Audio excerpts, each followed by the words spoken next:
Hey there, konnichiwa minasan, it's Gray from Wakazashi's Tea House over in Japan. I hope you're good. And Genki, are you ready for some DC K.O. boss battle? Here we go. Challenges from beyond the DCU. I'm going to give the main credits when I get into the story summary, but of course written by Jerry Adams. There's art by Carmine Di Giandomenico, Ronan Cliquet, Kieran, McKeown and Pablo M. Collar. So 4 different artists on this. It's $5.99. It says 40 pages, but I think there's a lot less than that of actual story pages. More on that later for my little summary at the end after the story summary, and I'll look inside the book. But yeah, you know, I guess people are going to pick this up because they're excited for it. If you look at the bottom of the main cover, if you can see there, you know, it lists as well as DC. You've got Archie Comics, you've got IDW, Dynamite. What else have we got there? It's so small, I can't even see it. Hang on a minute. New Line Cinema and Realm, whatever that is. God knows, can't even read it. So yeah, what's this like as an issue? Does it work? That's the question. It's fun, goofy, silly nonsense which you can enjoy for what you get and forget about it within a couple of days. If you want to see Joker fighting Samantha Strong from, you know, beneath the trees where nobody sees, then this is the issue to do it in. If you want to see Superman facing off Homelander, here it is again. But I'm going to say this now, it's not enough. You don't get enough, unfortunately, of these fights you've been dying to see. But what we do get is pretty good, although there is quite a lot of exposition. You know, lots of setup, lots of explaining. So I guess that can't be helped with this kind of thing. It basically left me thinking that they should have done individual issues for each of these battles, shouldn't they? But hey, I guess that just takes too much time and money and effort. But anyway, enough moaning. Let's get on with a look inside the book. Oh, before we do that, there is one more cover I wanted to show you. This one is the Jeffrey Spokes wraparound cover, which looks pretty awesome. There's also a foil variant of that as well. So yeah, let's get on. I'm going to go through the whole story, so be wary of spoilers. If you want to know what's going to happen, keep watching. If you don't want to know, do skip to the end and see what my score is and my final thoughts. Okay, as always, thanks a million, and let's get into this. Here we go. Well, we open on the heart of apocalypse, and of course, something apocalyptic is happening. First of all, I thought it was Skinbreaker. Anyone reading that? It's brilliant, by the way. But no, it's the World Forger with that huge, crazy axe or horn. He's with his ally, Gorilla Grodd. What's interesting here is the World Forger is saying that it will be better if this universe ends rather than letting Darkseid win, letting him have his way. But then Grodd says the choice may be out of our hands. Then look at the right-hand side top panel here. We've got a meeting of the absolute Batman, Wonder Woman, Superman against the regular Superman, Wonder Woman, Lex. The Joker's there as well with his knife. It's the survivors. And it says in the narration box, this takes place immediately after DC K.O. issue 3. Darkseid soldiers, they bear the title of hero, though they were born in the chaos of his Omega energy, and they will crush Earth champions. The World Forger uses what little power he has left for one last desperate gambit.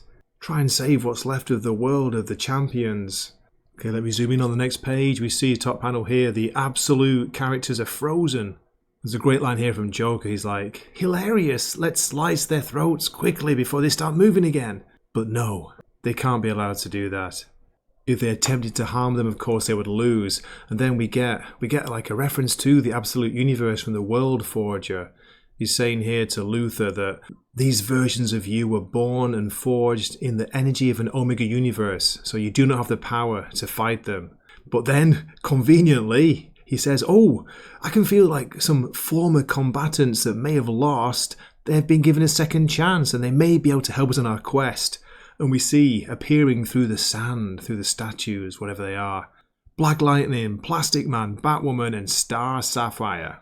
Plastic Man saying, wow, this feels like hell. Not yet, says World Forger. But if we don't hurry, this will be much worse than hell. And he's not talking about Manchester on a Saturday night. You want to fight or something?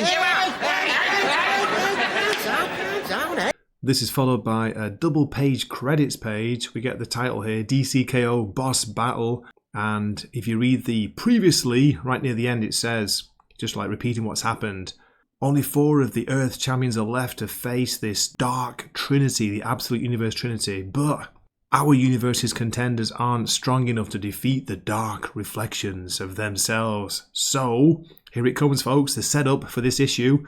In a last-ditch effort, the World Forger seeks champions from beyond. Now, just let me zoom in to show you here. Look at the artists that are listed. There's 1, 2, 3, 4. Ronan Cliquet, Carmine Di Giandomenico, Kieran McKeown, and Pablo M. Collar, all on art. Hi-Fi's on colours, and of course, Jeremy Adams on the script. There's a page turn, and on the next 2 pages, we get the first of the others, the other champions coming in. Can you guess who they're going to be? I've zoomed in so you can't see them yet. We see Plastic Man and Black Lightning dropped into somewhere. Looks like a battle arena. There's a mirror there, some weird crystals. And on the right hand side, Wonder Woman, who's dropped into an arena with a crowd. And there's an announcement going on. Are you ready to face the Crimson She-Devil? While on the other side we've got, who dares interrupt this most sacred mortal combat? Yep, it's Sub-Zero and Red Sonja. Both in different arenas, different areas, but fighting our heroes. I'm going to call it now. Sub-Zero and Red Sonja for the win. What do you reckon? Okay, then we catch up with the Joker. He's walking around an old-looking house here. He's calling it Farmhouse Walk-Around Porch Shiplap? ? You what? As he goes inside, there's a slam of the door. Oh, what do we have here? A little doll, he asks. Yep, you knew it was coming. It's the doll, the deadly doll, the doll we're all afraid of. It's Annabelle. Next is Batwoman, of course, as she says herself. Right, why do I get the Gothic castle? She knocks on the door. It creaks open. Hello. And then, guess who it is? Can you get the reveal? You definitely know how to make an entrance, says Vampirella. Then before Batwoman can move, the vampire is behind her. I should say the vampiress is behind her. I wonder how much better your exit will be, she asks. Star Sapphire is flying her way into Greendale. Now, I know the character's name, but I've no idea of the lore or any of the places, so I didn't know who this was at first. It's Sabrina, the teenage witch. There you go. She's like complimenting Star Sapphire on her flying powers. And she doesn't seem to want to fight her. Why would we fight?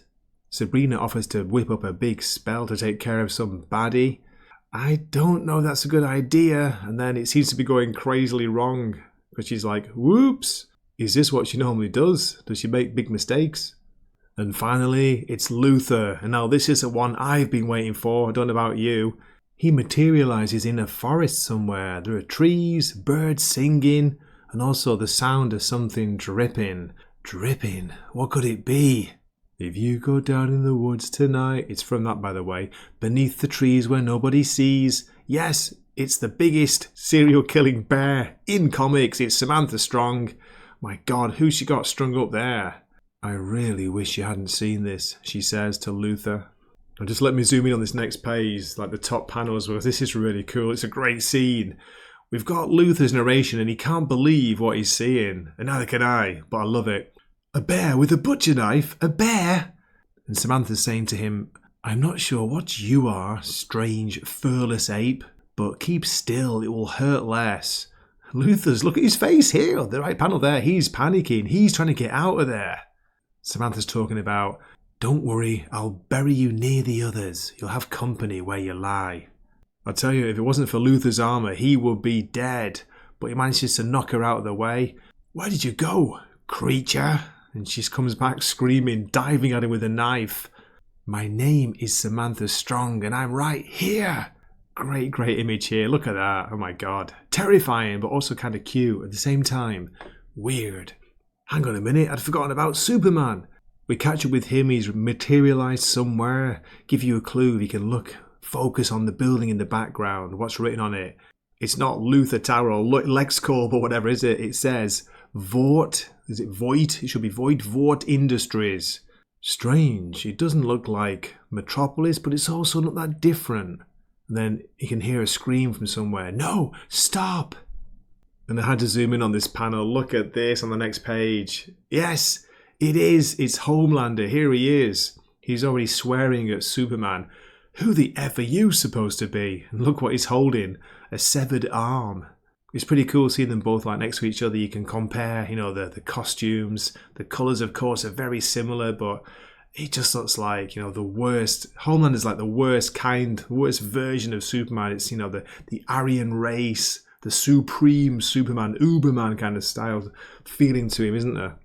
Back to the Mortal Kombat fight with Sub-Zero, Plastic Man and Black Lightning. You can see that fatality is about to be called out, but no, too soon. Don't speak too soon. The ice cracks and they're coming out. Plastic Man has survived, of course, and he's saved Black Lightning. And then we can see here Black Lightning, he's kind of appreciative, but he's also saying to Plastic Man, I never want to be that close to you again. That makes two of us. Now, can we finish this guy and save the world or what? What follows is 3 double-page spreads of action scenes. You've got the fight between the Mortal Kombat universe and Plastic Man and Black Lightning. Then we get Red Sonja versus Wonder Woman. Again, some really cool action scenes. I'm just skating through here, like, I don't want to spoil too much. And finally, Homelander versus Superman, which is really cool as well. So, what's going to happen next? We get back to Grodd and the World Forger, and the World Forger is saying that the power, all the power from the battles is filling his hammer. Good grief, it's not Thor's hammer, is it? But he can't hold on. Grodd goes to help him, but then we're back briefly with Joker and Annabelle the doll. He's saying to her, you are a wicked one, aren't you? Why, your stories are almost as hilarious as my own. Which really just makes me mad, and he smashes his cup and he's about to stab her in the face with it. I'm the only one supposed to be funny around here. It's the old classic Joker line. But then the Superman and Homelander battle like comes crashing through the roof of the house they're in. Joker calls them Tea Party Crashers. Tea House! Shout out the Tea House! And the same thing's happening with Star Sapphire, Sabrina, Plastic Man, Black Lightning, the Mortal Kombat Universe Brothers. Which has all been leading up to this glorious double-page spread here. This is what we've all been waiting for. All the characters facing off in a giant arena. Just love the detail here. Just take a moment, look at the screen if you're not. If you're just listening, check it out. Beautiful art here. The World Forger thinks he's failed. He's saying that realities are collapsing in on each other. The universe is going to die. But Grodd's like, no, not yet. Grab the hammer. Let's do what we came here to do. Okay, the energy begins to build up into the hammer. We've got World Forger saying, I need to give it the final 4. I need to do it. What's he going to do? I'm almost afraid to look. Oh, thank goodness, you almost had me there, says Joker in the top panel. That's it, we can see the champions, the villains, the freaks from the other universes. They're frozen in time. Grodd and World Forger have managed to send them back, though some do resist, as we see the bottom panel. Now, right near the end here, we're starting to get some plot exposition. Here it comes. The others, those that fought on the side of humanity, they've done their duty. They now become Stone Sentinels, overseers of the last battle, which is coming, of course, in the next DC K.O. issue. Finally, we can send the energy into our final 4, giving them the power to fight Darkseid's champions. And Joker's saying, I was having so much fun playing with dolls. Did it work? Asks Lex. It'll have to. World Forger tells them they have enough power to fight Darkseid's champions, the Absolute Universe Trinity. Let's finish this, says Superman. Once and for all, comes flying out of the page right at you. I thought it was almost like quoting the Three Musketeers for a minute then. All for one and one for all. And that's it. The battle between the final 4 and the absolute heroes continues in DC K.O. issue 4. Job's a good one. Well, what do you think, folks? There you have it. You know, it was bound to disappoint, wasn't it? Look, if you approach it as just like a goofy, fun add-on issue, then maybe you can enjoy it. But we all wanted more, didn't we? We wanted more fighting. We wanted more scenes of these crazy heroes and villains, you know, battling each other. That's what it was all about. What was it? Not even 30 pages was way too short for this. You know, they could have done like a book, a mini book for each one, couldn't they? Really, for each battle, but. Anyway, it is what it is. Let me know what you thought of it in the comments. For me, for a score, I'm going to give this a kind of disappointing 6.5. Almost a 7 with the art. But yeah, for the story, I'm going to go 6.5 out of 10. So, I've got 2 more variants here. The one on the left is a Frank Cho variant. I think that's the cover D. And the one on the right, you'll recognise the artist Patrick Horvath from Beneath the Trees Where Nobody Sees, with a Joker Samantha Strong variant. I think that's a cover C. Which one would you go for? Would you go for all of them? That's the question. So, as always, thanks a million for watching and listening. If you're still listening this far, I salute you. Fantastic. And I do hope to see you in another video. This has been Gray from Wakazashi's Tea House, signing off for the night. Matane. He swaps his longsword for a wakizashi, so